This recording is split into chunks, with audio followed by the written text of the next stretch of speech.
6 अगस्त 1945 सुबह के ठीक 8:15। इतिहास का वो काला पल जिसने न केवल जापान को बल्कि पूरी इंसानियत को झकझोर कर रख दिया था। परमाणु बम की उस भयावह गर्मी ने हिरोशिमा को देखते ही देखते एक श्मशान में बदल दिया। हर तरफ बस मौत, राख और एक खौफनाक सन्नाटा था। उस दौर के वैज्ञानिकों और जानकारों ने एक डरावनी भविष्यवाणी की थी। उन्होंने कहा था कि इस रेडियोधर्मी मिट्टी पर अगले 75 सालों तक घास का एक तिनका भी नहीं उगेगा।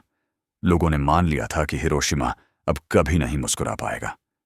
लेकिन कुदरत का अपना ही एक हिसाब होता है। धमाके के ठीक 7 महीने बाद मार्च 1946 की वसंत ऋतु में एक ऐसा चमत्कार हुआ जिसने विज्ञान को भी हैरान कर दिया। हिरोशिमा के उस ग्राउंड जीरो के पास, जहां सब कुछ जलकर राख हो चुका था, वहां एक आधा जला हुआ साकुरा का पेड़ फिर से खिल उठा।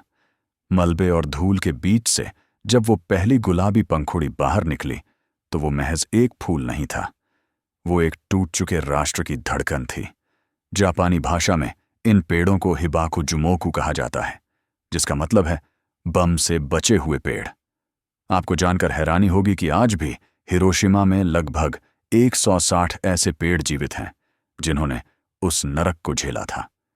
ये पेड़ आज भी हर साल साकुरा के फूल देते हैं, मानो दुनिया को याद दिला रहे हों कि जीवन विनाश से कहीं ज्यादा ताकतवर होता है। साकुरा ने जापान के लोगों को जीने का एक नया नजरिया दिया। जिस फूल का इस्तेमाल कभी युद्ध के प्रोपेगेंडा के लिए हुआ था, वही फूल अब पुनर्जन्म का संदेश बन गया। जापान के लोगों ने उन जले हुए पेड़ों को काटा नहीं, बल्कि उन्हें अपनी श्रद्धा और ममता से सींचा। उन्होंने साकुरा से सीखा कि जड़ें चाहे कितनी भी जल गई हों, अगर हौसला जिंदा है तो वसंत फिर से जरूर आएगा। युद्ध के बाद साकुरा का अर्थ ही बदल गया। अब ये बलिदान की जगह क्षमा और शांति का प्रतीक बन गया। जापान ने दुनिया के उन तमाम देशों में साकुरा के पौधे भेजना शुरू किया जिनसे उसने कभी युद्ध लड़ा था। यह उनके प्रायश्चित और दोस्ती का एक मूक संदेश था। आज हिरोशिमा का पीस मेमोरियल पार्क साकुरा के पेड़ों से महकता है।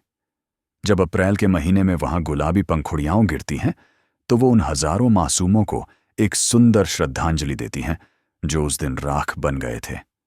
साकुरा की ये कहानी हमें सिखाती है कि वक्त चाहे कितना भी क्रूर क्यों ना हो, उम्मीद का रंग हमेशा गुलाबी होता है।